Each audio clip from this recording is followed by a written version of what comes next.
So before reading the professional dispositions of learners, I actually completed the Disposition self-assessment survey to get a brief synopsis of what this assignment was going to be and to get kind of a snapshot of what the dispositions that we were looking at were.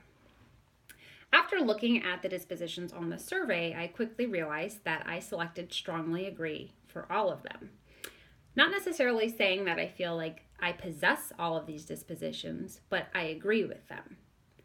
The first disposition that I feel that I possess that makes me a strong educator is the first disposition listed, stating that educators should believe that all students can learn and should set and support realistic expectations for student success.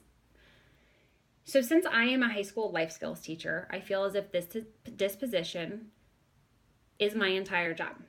My job is to teach students with disabilities how to be successful, how to focus on their abilities and not their disabilities, how to set realistic expectations and look at the long-term goal. I want my students to achieve just as if any other student would in school, and it's my job to support them and to make sure that their education is individualized and modified so that they can be successful. And I think that this other disposition that I feel as if I possess, which makes me a strong educator, goes hand in hand with that disposition. And it's the second disposition listed, stating that educators should be sensitive to individuals' learning and social needs of students and embrace the cultural diversity of the community. And I think that this disposition, again, relates to the first one listed, and in my classroom is very prevalent. My students all need individualized learning, and that's what an IEP is. It's an individualized education plan. And with that, all of my students' curriculum, their goals, and pretty much their assessments, their homework, you name it, it's all different. It's geared toward what's going to work best for this child, what their long-term goal is, what they need from me, what they need at home, and that's, as a team, what we determine as their IEP. And with that, understanding how to individualize and how to differentiate and how to include is all crucial for my students to be successful inside the classroom, in the community, and in the workplace. And identifying that, my students do lack those social skills, and knowing their social needs is very important to teach them the social norms of what is acceptable, not only in society, but at a workplace, in a hospital, and basically just in life. They don't necessarily understand those things, and that's something that not only do I have to be sensitive to, but it's something that I also have to teach.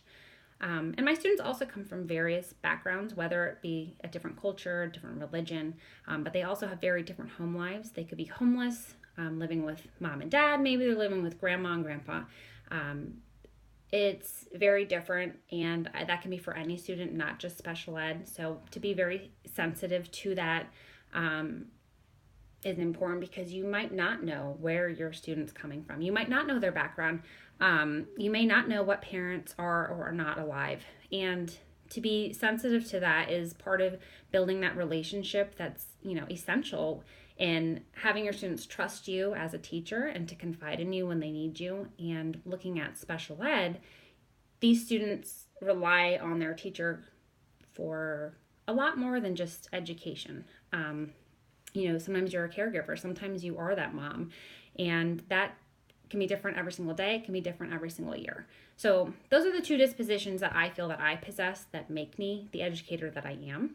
However, I definitely see that I could still improve in those two as well, but the one that I feel as if I can identify as an area of need for myself is the disposition stated that educators should recognize that reflection combined with experience leads to growth as a professional. I understand the disposition. I agree with what's being said. I understand the definition of it.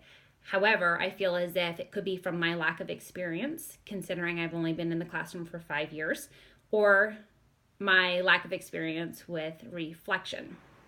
I find myself reflecting quite often, but then I don't ever do anything with that reflection. I kind of just think about it on my way home from work, and then it kind of leaves my mind.